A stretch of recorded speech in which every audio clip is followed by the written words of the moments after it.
주연 배우를 하느냐가 영화의 성패를 좌지우지하듯 어떤 메뉴를 선택했느냐가 매장의 성공에 강력한 영향을 주죠.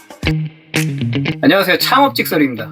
예비 창업자분들과 창업을 했지만 생각만큼 결과가 안 나오는 사장님들을 위해 제 노하우와 경험을 공유하고자 영상을 만들었고요. 끝까지 보신다면 창업하고 운영하시는데 진짜 많은 도움이 되실 거라 확신하니 마지막까지 시청 부탁드릴게요. 이것만 알고 실천해도 최소한 망하지 않고 월 매출 쑥쑥 오른다는 걸 자신있게 말씀드릴 수 있어요. 바로 차별화된 경쟁력을 만드는 법이죠.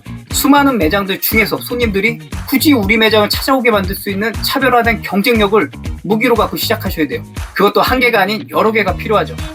과거에는 맛만 있으면 또는 인테리어가 이쁘면 이런 식으로 하나라도 경쟁력이 있다면 대박이 났었는데 요즘은 다르죠.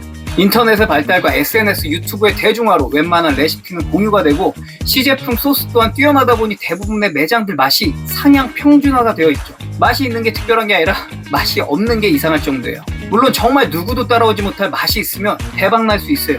하지만 일반 사장님들 입장에서도 쉽지 않으니까 그건 논외로 하고요. 그렇다면 어떻게 차별화 포인트를 찾을지 고민해 보셔야 돼요. 저는 크게 세 가지를 강조해요.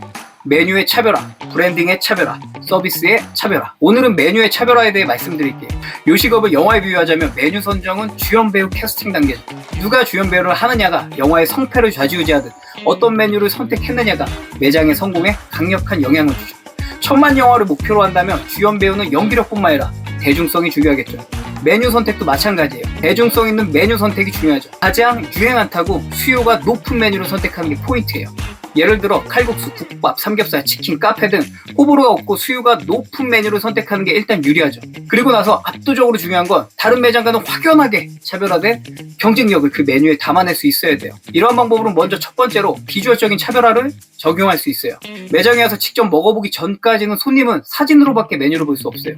특히 SNS의 수많은 음식 사진들 사이에서 같은 메뉴, 같은 비주얼이면 눈에 띄지가 않죠. 수많은 같은 메뉴 중에서 비주얼만으로 우리 매장의 메뉴를 확연하게 튈 수 있게 만들어야 되는 거죠.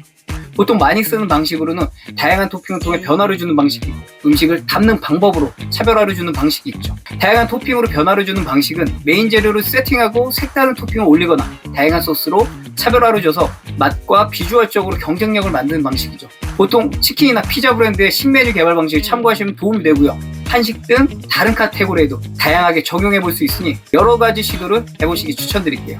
다음으로 음식을 담는 방법으로 차별화를 주는 경우에 간단히 설명드리며 음식을 위로 쌓아 올리는 방법과 옆으로 커지는 방법, 그리고 색다른 그릇을 사용하는 방법이 있는데요.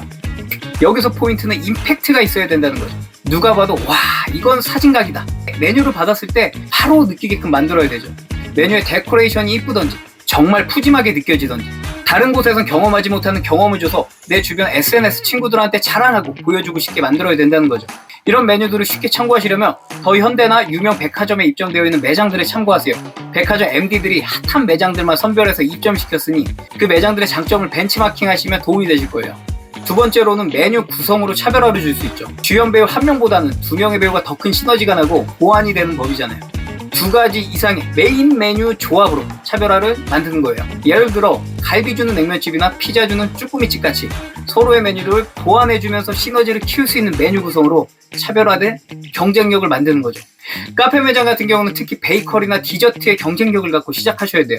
우리나라 커피 시장은 어느 매장을 가든 퀄리티가 높기 때문에 차별화를 갖기가 쉽지 않다 보니 가격 경쟁으로만 가거든요.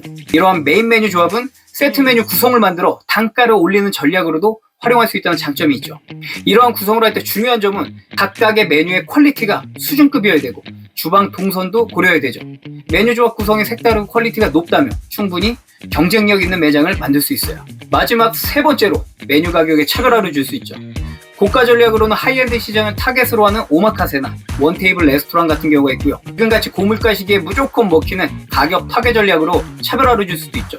최근 유행했던 9,900원 한우, 3,900원 돼지갈비 같은 경우가 대표적이죠. 여기서 주의할 점은 원재료 계산을 철저히 해야 된다는 거예요. 고가 전략이든 저가 전략이든 마진율을 디테일하게 계산해서 전략적으로 접근하지 못하면 앞으로 벌고 뒤로 손해볼 수밖에 없어요.